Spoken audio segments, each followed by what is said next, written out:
Student, आज हम class 11 सांख्यिकी वाली बुक का चैप्टर नंबर 8 सूचकांक पढ़ेंगे। सूचकांक पढ़ने से पहले हम समझ लेते हैं कि सूचकांक होता क्या है। तो जैसे आपको इस शब्दों से पता चल रहा है कि सूचकांक मतलब जो अंकों की सूचना दे वो सूचकांक होता है। लेकिन कौन से अंकों की सूचना, किसकी सूचना, वो अंक कौन से आते हैं, कैसे पता चलेगा कि वो अंक कैसे बने, या क्या है जो बताता है हमें सूचकांक में किस कार्य में लिया जाता है, क्या इसकी लिमिटेशंस हैं, कैसे इसकी रचना होती है, क्या सभी चीज़ों को इसमें शामिल किया जाता है, ये सब हम इस चैप्टर में जानेंगे। तो सूचकांक अगर हम कहें एक सिंपल भाषा में तो चरों या समूह जो होते हैं चरों के, उनमें जो परिवर्तन आता है उसको सूचकांक कहते हैं। पहले पढ़ लेते हैं, फिर हम एग्जाम्पल से मैं आपको समझाती जाऊंगी। पिछले अध्याय में आपने पढ़ा कि आंकड़ों के समूह में संक्षिप्त मापों को कैसे प्राप्त किया जा सकता है। अब आप पढ़ेंगे कि संबंधित चरों के समूह में परिवर्तन के द्वारा संक्षिप्त मापों को कैसे प्राप्त करें। जैसे कि हमने पढ़ा था, हम पढ़कर आए कि हम जो निकालते हैं मीन, मीडियन, मोड, माध्य, माध्यिका और बहुलक, वो कैसे निकालते हैं वो हम पढ़ा। फिर हमारे इस बार कोर्स में कट गया चैप्टर सहसंबंध का, कि कोरिलेट कर कि किस वस्तु में या वस्तु की मात्रा और कीमत में बीच में क्या संबंध है, धनात्मक है, ऋणात्मक है, तो वो सब हम पढ़ते हैं। लेकिन जब हम इन सब चीज़ों को पढ़ ले तो लास्ट में हम बनाते हैं सूचकांक। सूचकांक क्यों बनाते हैं? जो चरों में जो परिवर्तन आया उस परिवर्तन को मापने के लिए, उनमें तुलना करने के लिए हमें सूचकांक बनाना पड़ता है। जैसे रवि काफ़ी समय के बाद बाजार जाता है, वह देखता है कि अधिकांश वस्तुओं की कीमतें परिवर्तित हो चुकी हैं। कुछ वस्तुएं महंगी हो गई हैं तो कुछ वस्तुएं सस्ती, ये बाजार से खरीद लाई गई।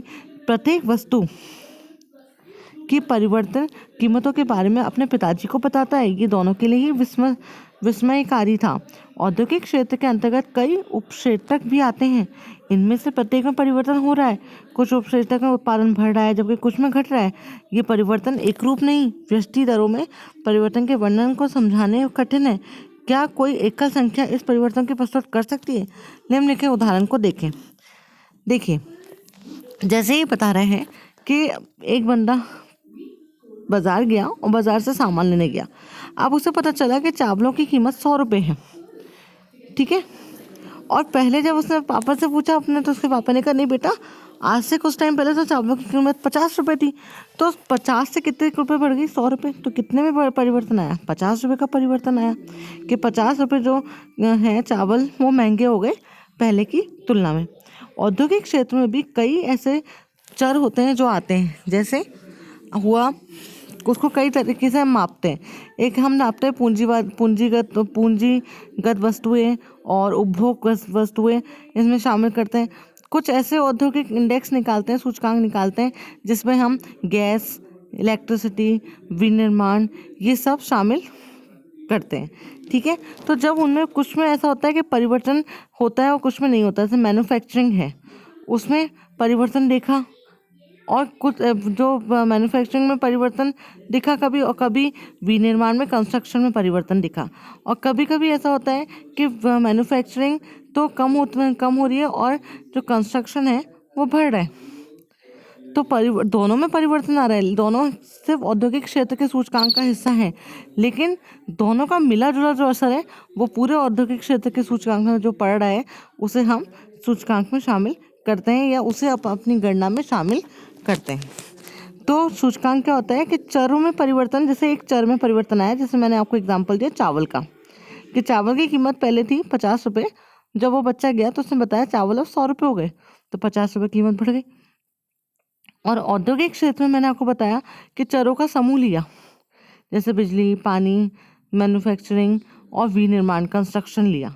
अब मैन्युफैक्चरिंग तो कम हो रहा है और कंस्ट्रक्शन बढ़ रहा है, लेकिन उन चारों को मिलाकर औद्योगिक क्षेत्र में जो सूचकांक है वो बढ़ रहा है, घट रहा है, वो हमें पता चलता है।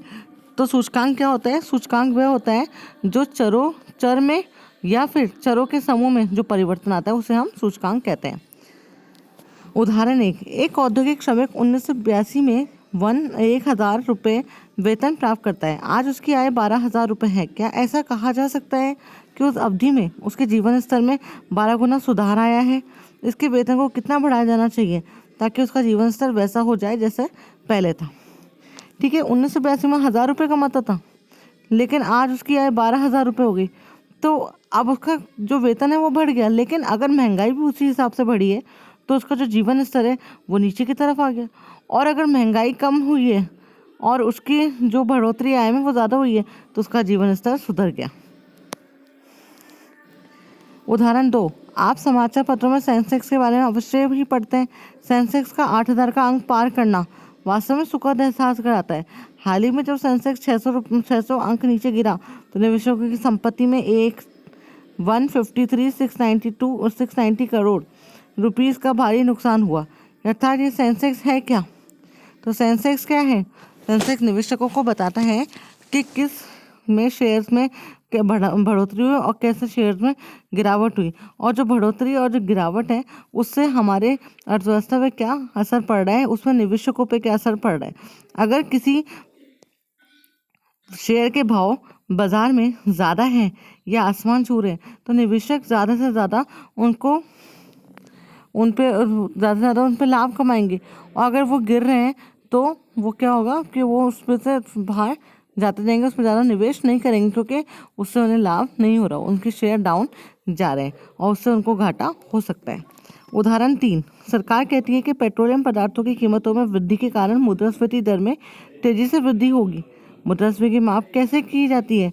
ये ऐसे प्रश्न के कुछ उदाहरण हैं जिनमें आपका सामना प्रतिदिन होता रहता है। सूचकांक के अध्ययन में इन प्रश्नों का विश्लेषण करने में सहायता मिलती है।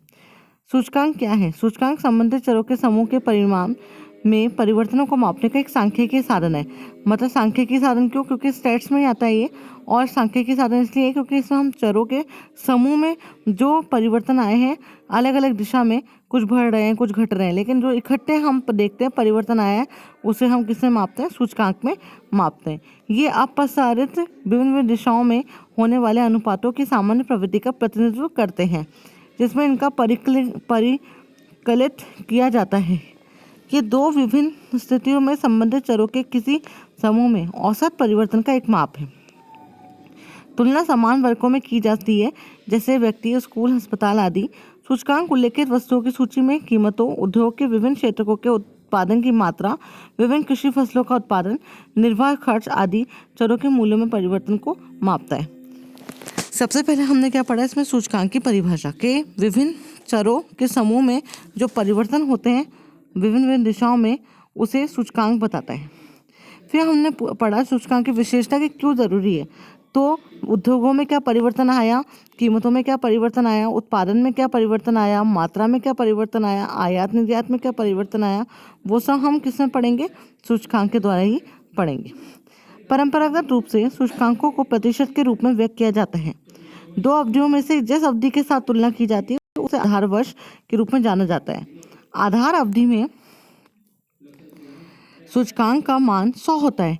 यदि आप जानना चाहते हैं कि 1990 के स्तर से 2005 में कीमतों में कितना परिवर्तन हुआ, तब हम 1990 आधार बन जाता है। किसी भी अवधि का सूचकांक इसका अनुपात में होता है, अतः 250 का सूचकांक ये इंगित करता है कि मूल्य आधार अवधि के मान का 2.5 गुना है। कीमत सूचकांक कुछ वस्तुओं की कीमतों की माप करता है जिससे उनकी तुलना संभव हो जाती है। परिणामतक सूचकांक उत्पादन की भौतिक मात्रा, निर्माण तथा रोजगार में परिवर्तन को मापता है। यदि भी कीमत सूचकांकों का प्रयोग अधिकांश रूप से किया जाता है। उत्पादन सूचकांक की अर्थव्यवस्था में उत्पादन के स्तर पर महत्वपूर्ण सूचक होता है। तो आधार, अब इसमें हमें पढ़ना है कि आधार वर्ष क्या होता है। आधार वर्ष वो होता है ऐसा वर्ष जो सामान्य होता है, जिसमें कोई भी अर्थव्यवस्था में ऐसी कोई उथल पुथल नहीं हुई हो या कुछ भी ऐसी घटना नहीं हुई हो जो हमारी अर्थव्यवस्था को नकारात्मक तरीके से नुकसान पहुंचा रही हो। तो ऐसे वर्ष को जिसमें बिल्कुल शांति है, कुछ भी ऐसा नहीं हुआ जो लोगों को प्रभावित कर रहा है, अर्थव्यवस्था को प्रभावित कर रहा है, उसे हम आधार वर्ष कहते हैं। और वो आधार वर्ष से हम जो हमारे प्रचलित वर्ष क्या होते हैं? 2 तरह के वर्ष हैं, आधार वर्ष है और एक प्रचलित वर्ष है। तो आधार वर्ष तो मैंने आपको बता दिया। प्रचलित वर्ष कौन सा होता है? जो अभी चल रहा है, वर्तमान का जो वर्ष है उसे हम प्रचलित वर्ष करते हैं। और जो प्रचलित वर्ष में जो चेंजेस आ रहे हैं, जो परिवर्तन आ रहे हैं, वो कितने कैसे बढ़ते हुए आ रहे हैं, घटते हुए आ रहे हैं, क्या उसका जो रिजल्ट है वो कैसा आ रहा है, तो वो उसको हम जब मेजर करते हैं तो हम आधार वर्ष से करते हैं, ऐसा वर्ष जिसके साथ हम तुलना करना चाहते हो। तो हम हमेशा वही वर्ष लेंगे जो वर्ष हमें बिल्कुल सामान्य स्थिति हुई रही हो उस समय अर्थव्यवस्था की, और कोई भी उसमें परिवर्तन नहीं आया हो, प्रतिकूल परिवर्तन नहीं होना चाहिए। अगर आपको मैं कहूँ कि 2020 हम अपना आधार वर्ष लेते हैं, तो क्या आप 2020 अपना आधार वर्ष मान पाएंगे? नहीं, क्योंकि 2020 हम आधार वर्ष नहीं ले सकते, क्योंकि उस समय कोविड महामारी आई थी और जिसके कारण हमारी अर्थव्यवस्था को थोड़ी सी मंदी सहनी पड़ी थी और कई ऐसे घटनाएं हुई, लोगों को आनी हुई, कुछ लोगों ने अपना जॉब खो दिया, कई लोगों के पास खाने के लिए नहीं था, कई मजदूरों को इधर से उधर जाना पड़ा। तो उस समय जो स्थिति थी वो अच्छी नहीं थी और वो पूरे भारत की नहीं पूरे विश्व की स्थिति पे उसका प्रभाव, पूरी स्थिति जो थी वो खराब हुई थी और कोविड का प्रभाव पूरे विश्व पे पड़ा था। अभी अगर हम देखा जाए तो हमारा जो आधार वर्ष है वो 2011-12 है। पहले जो आधार वर्ष था उसको बदल दिया गया और 2011-12 कर दिया गया। अब कोशिश में यही है कि आपके आधार वर्ष बदल के 15-16 रखा जाए, लेकिन अभी तक कोई ऐसा परिवर्तन नहीं किया गया है। सूचकांक की रचना। सूचकांक कैसे बनाया जाता है? निम्नलिखित खंडों में सूचकांक की रचना के सिद्धांतों को कीमत सूचकांक के माध्यम से उदाहरण सहित समझाया जाएगा। निम्नलिखित उदाहरण देखिए। सरल सामूहिक कीमत सूचकांक का परिकलन। वह जैसा कि आप इस उदाहरण में देखते हैं, देखिए इसमें आधार अवधि कीमत थी और वर्तमान अवधि कीमत थी। प्रतिशत निकाल दिए, प्रतिशत परिवर्तन बताया गया कि कितना प्रतिशत परिवर्तन आया है। जैसा कि आप इस उदाहरण से देखते हैं कि प्रत्येक वस्तु के प्रतिशत परिवर्तन भिन्न भिन्न है। यदि सभी चर और वस्तुओं के लिए प्रतिशत परिवर्तन एक समान रहता तो परिवर्तनों की व्याख्या करने के लिए केवल एक माप ही प्राप्त होता। तथापि प्रतिशत परिवर्तन में भिन्नता होती है तथा प्रत्येक मध्य के लिए प्रतिशत परिवर्तन की रिपोर्ट करना भ्रामक है। ऐसा तब होता है जब वस्तुओं की संख्या बहुत अधिक होती है जो किसी वास्तविक बाजार स्थिति के सामान्य है। कीमत सूचकांक इस परिवर्तन को एकल संख्यात्मक माप के द्वारा प्रस्तुत करता है। सूचकांक की रचना करने के लिए दो विधियां हैं। इन्हें समूहित विधि के द्वारा तथा सापेक्षों के माध्य परिकलन विधि के द्वारा अभिलेख किया जाता है। ठीक है, दो विधियां हैं। अब वो दो विधियां मैं आपको पढ़ा रही हूँ, वो अपन पढ़ेंगे। देखिए, पहली है समूहित विधि, एग्रीगेट मेथड। एग्रीगेट मेथड का मतलब ये होता है कि ये हमने पढ़ा, ये अपना P1 है, ये सारणी 8.1 में बताया गया है कि ये अपना P1 है। ठीक है, अब P1 को, ये P1 है और ये P0 है। ठीक है, अगर मैं पूरे P1 को जोड़ दूं तो क्या बन जाएगा? Sigma P1। और अगर ये P0 है और ये P1 है। ठीक है, प्रचलित वर्ष हमेशा P1 होता है। तो अगर मैं पूरे P1 को जोड़ दूं और फिर P0 को जोड़ दूं तो सिग्मा क्या बन जाएगा? P0 बन जाएगा। और फिर इसको किससे इंटू कर दूं? 100 से इंटू कर दूं तो इसे हम क्या कहेंगे? सामूहिक विधि कहेंगे। सामूहिक विधि क्यों कहेंगे? क्योंकि इसमें मैंने सभी चरों को शामिल कर दिया, एक चर को शामिल नहीं किया है। तो क्या किया? इसको जोड़ दिया, सिग्मा, ये क्या है? P0, क्योंकि ये कौन सी अवधि है? अवधि कीमत, मतलब आधार अवधि कीमत है। ठीक है, और ये क्या बनेगा हमारा? P1। क्यों? क्योंकि ये वर्तमान है और मैंने आपको बताया था वर्तमान में P1 होता है और आधार में P0 होता है। जब हम इससे निकालेंगे तो इसे क्या कहेंगे? सामूहिक कीमत सूचकांक कहते हैं। यहाँ पर P1 तथा P0 क्रमांक वर्तमान अवधि तथा आधार अवधि में वस्तुओं की कीमत को इंगित करता है। अगर यहाँ पर मात्रा के आधार पर होता तो ये क्या बन जाता? Sigma Q1 upon sigma Q0 into 100। यहाँ पे क्या है? ये अभी कीमत के आधार पर है, यहाँ पर ये मात्रा के आधार पर है। उदाहरण 1 को आंकड़ों का प्रयोग करते हुए सरल समूहित किया जाता है। तो आप देख लीजिए, ऊपर इसने इन सबको जोड़ दिया। जोड़ने से क्या हुआ कि इकट्ठा इसका आंसर आ गया और कितना आंसर आया? 138.5 इसका आंसर निकाला गया। यहाँ ये कहा जाता है कि कीमत में 38.5% की वृद्धि हुई। 38.5 क्यों? क्योंकि 100 तो हमने आधार का माना ना, तो 100 जब हमने आधार का माना और आंसर कितना आया? 138.5, तो 100 हमने माइनस कर दिया आधार का, तो कितना बचा? 38.5। तो मतलब आधार वर्ष से प्रचलित वर्ष में 38.5 की वृद्धि पाई गई। क्या आप जानते हैं कि इस प्रकार के सूचकांकों का उपयोग सीमित होता है? इसका कारण ये है कि विभिन्न वस्तुओं की कीमतों के माप की इकाइयाँ समान नहीं होती। ये आधारित सूचकांक है। एक होता है भारित सूचकांक, एक होता है अभारित सूचकांक। भारित सूचकांक वेट देना, मतलब जो चीज़ ज़्यादा इंपॉर्टेंट है उसको ज़्यादा वेट देना, और जो चीज़ कम इंपॉर्टेंट उसको कम वेट देना।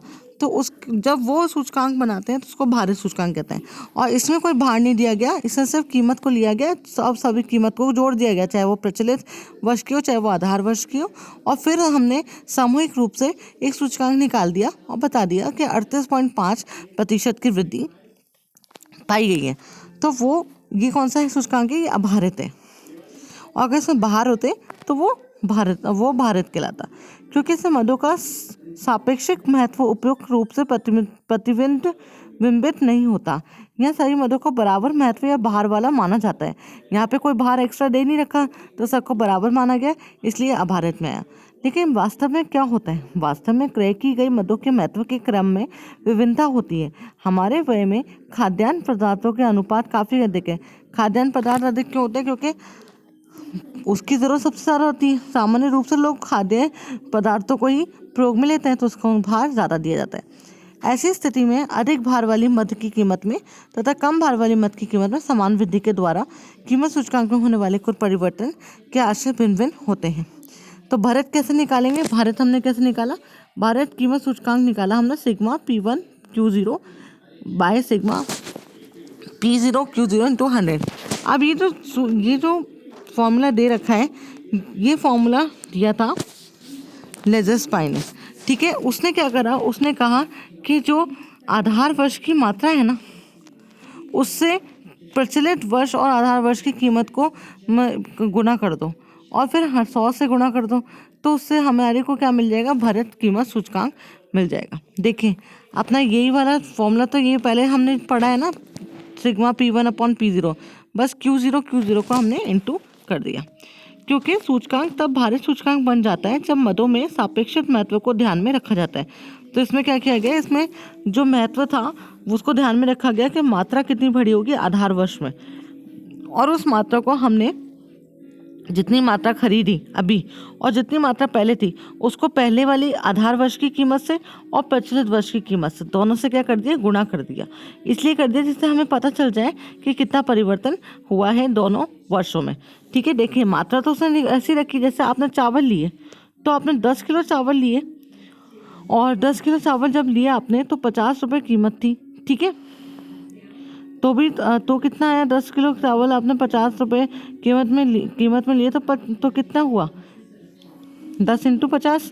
ठीक है, ऐसे ही आपने अब जाके कीमत बढ़ गई और अभी आपने 100 किलो चावल 10 किलो चावल 100 रुपये में दिए, तो पहले 500 रुपये पड़े और अब 100 रुपये। तो जब हमने तुलना करेंगे और सूचकांक निकालेंगे तो कितना लिखेंगे? भाई जब हमने क्या करा? हमने लिया, एक मिनट, देखिए हमने लिया है इसमें कीमत ली हमने, देखिए हमने P1 लिया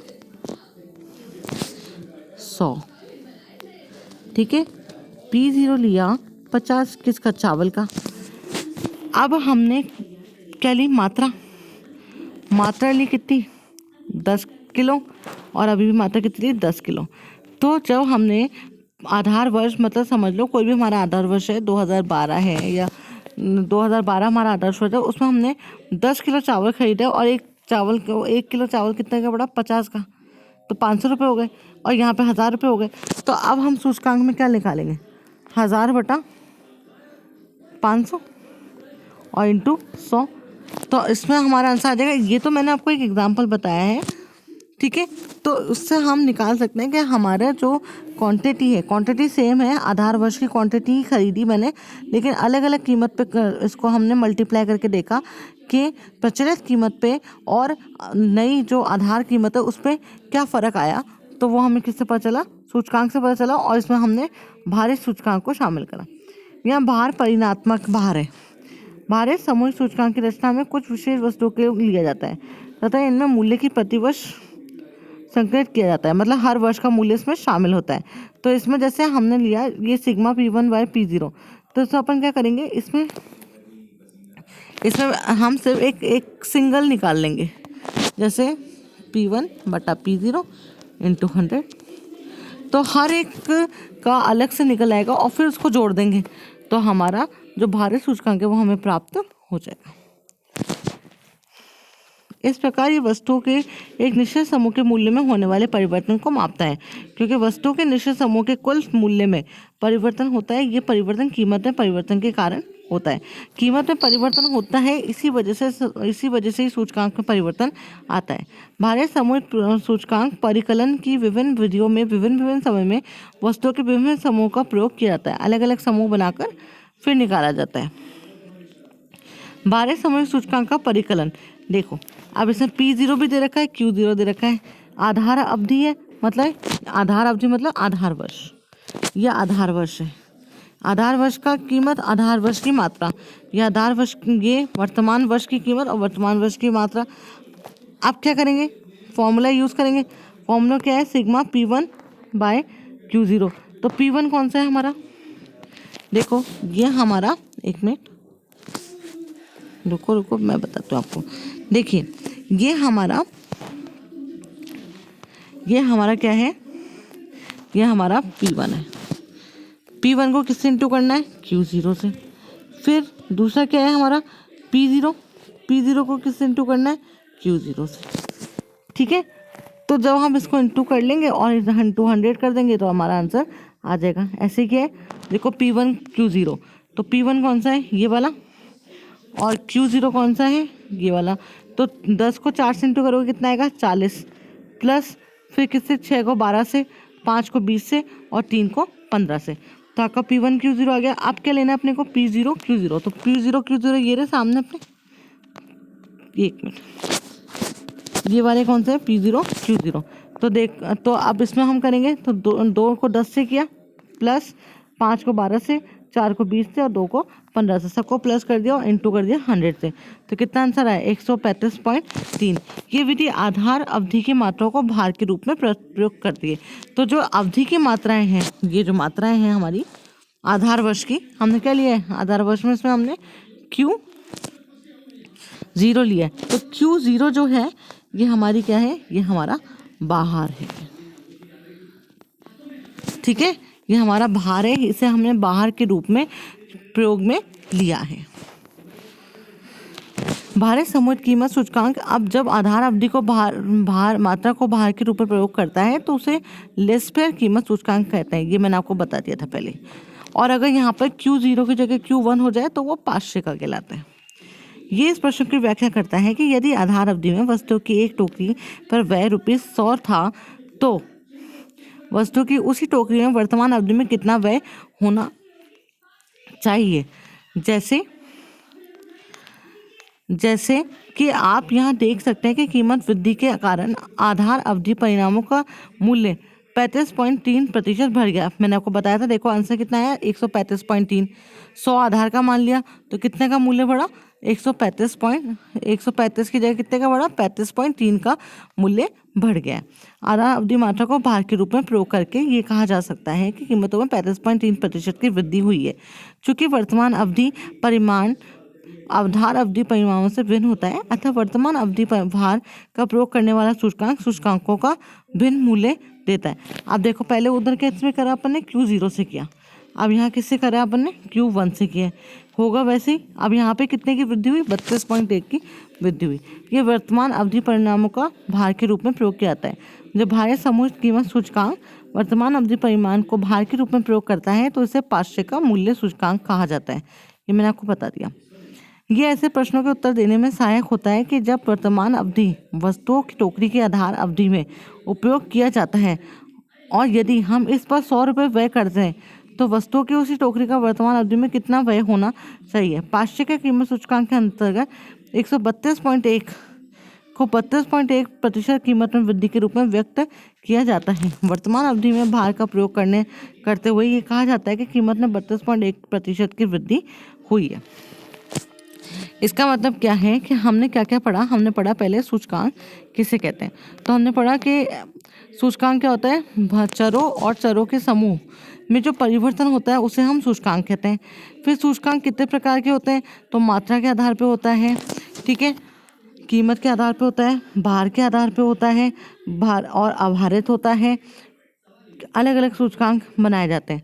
फिर सूचकांक का प्रयोग क्यों होता है, क्या विशेषताएं, तो भाई कीमत पता करने के लिए, जीवन स्तर ज्ञात करने के लिए, मात्राओं का ज्ञान देने के लिए, ठीक है, आयात निर्यात को मेजर करने के लिए, किसी भी चर है उसमें इस वर्ष में और पिछले वर्ष में कितना परिवर्तन हुआ है उसके प्रतिशत को की तुलना करने के लिए हमें सूचकांक का प्रयोग करना चाहिए।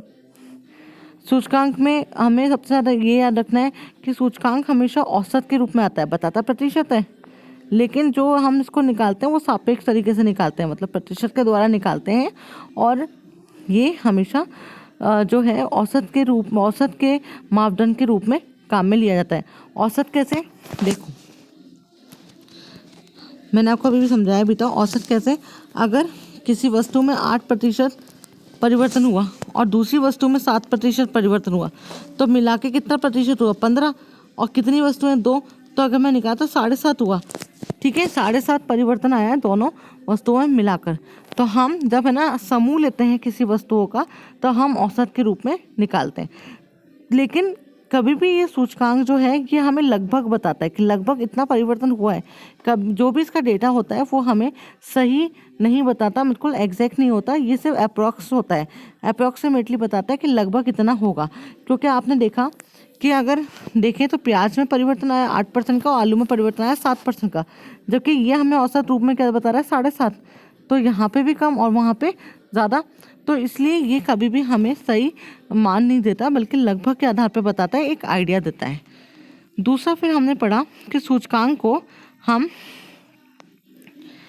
कितने तरीके से मापते हैं। तो पहली विधि हमने पढ़ी समूह के आधार पे।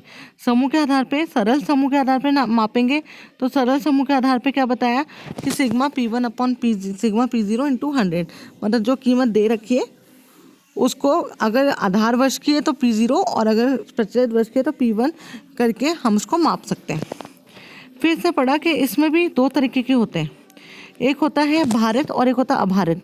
जो हम सिंपल तरीके से मापते हैं वो तो होता है अभारित, और जब हम भार देके मापते हैं, अब भार किसका, भार जो है हमारा वो हमारी मात्रा होती है भार। अगर Q0 से मापेंगे तो वो आधार वर्ष के भार वाला ले लिया, और Q1 में मापा तो हमने प्रचलित वर्ष का भार ले लिया। तो जब हमारा फॉर्मूला सिग्मा P0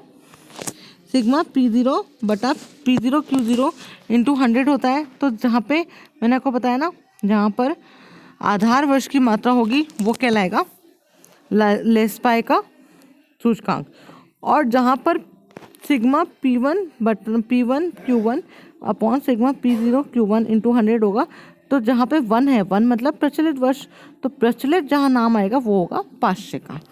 तो आज हमने ये चीज़ें ये पढ़े हैं। कल मैं आपको मूल्य अनुपातों की माध्य विधि, मेथड ऑफ एवरेजिंग रिलेटिव्स पढ़ाऊंगी, तो आप इसे रिवाइज करना। इसमें बस आपको याद रखना है कि सूचकांक किसे कहते हैं, सूचकांक की क्या विशेषताएं होती हैं, और सूचकांक को कितनी विधियों के द्वारा मापा जाता है, उनके अलग अलग फॉर्मूले क्या हैं। आई होप आपको चैप्टर समझ आया होगा, पसंद आया होगा। आगे हम इसको और पढ़ के कंप्लीट करके फिर मैं आपको दोबारा से रिवाइज करा दूंगी। अगर आपको कोई भी प्रॉब्लम हो तो प्लीज़ कमेंट बॉक्स में कमेंट करें, और अगर आपको अच्छा लगे तो प्लीज़ लाइक भी करें, शेयर भी करें और सब्सक्राइब भी करें। Thank you so much.